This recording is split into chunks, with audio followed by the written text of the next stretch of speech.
Notre histoire débute en 2014 sur les routes brésiliennes.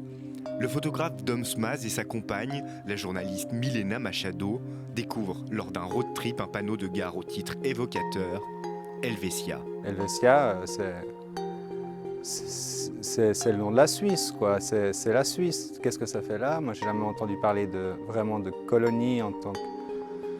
Voilà, la Suisse, c'est un pays sans colonie, c'est ce qu'on nous apprend.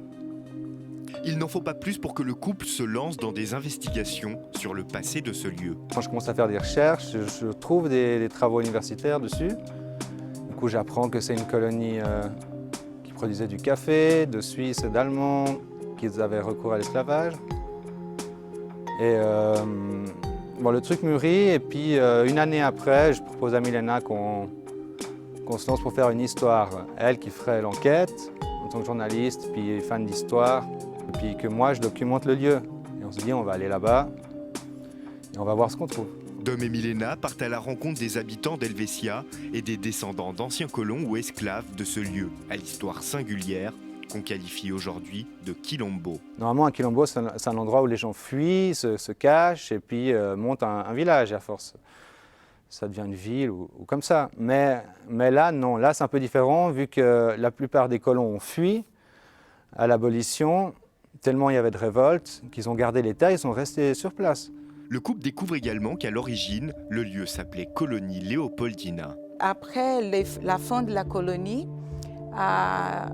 et les gens ont commencé à parler de cet endroit, pas comme la colonie, parce que c'était plus une colonie, mais comme les noms de la ferme plus connue, qui donc plus puissant aussi, que c'était la ferme de João Martinho Flax, qui c'est un descendant d'un citoyen suisse de Schaffhouse.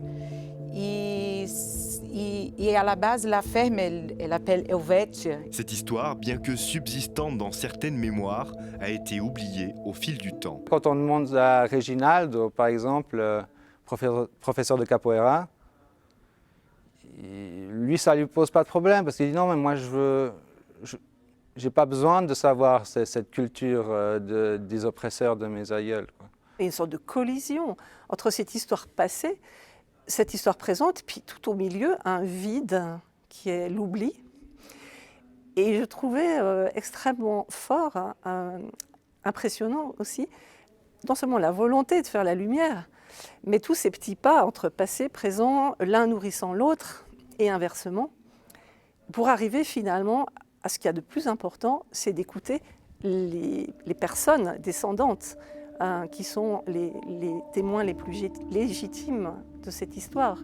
Ces témoignages se retrouvent dans les textes de Milena, dans les photos de Dom et dans des interviews réalisées sur place par le couple et à découvrir dans la nouvelle exposition du musée d'ethnographie Helvetia, une histoire coloniale oubliée, à voir jusqu'au 8 janvier 2023.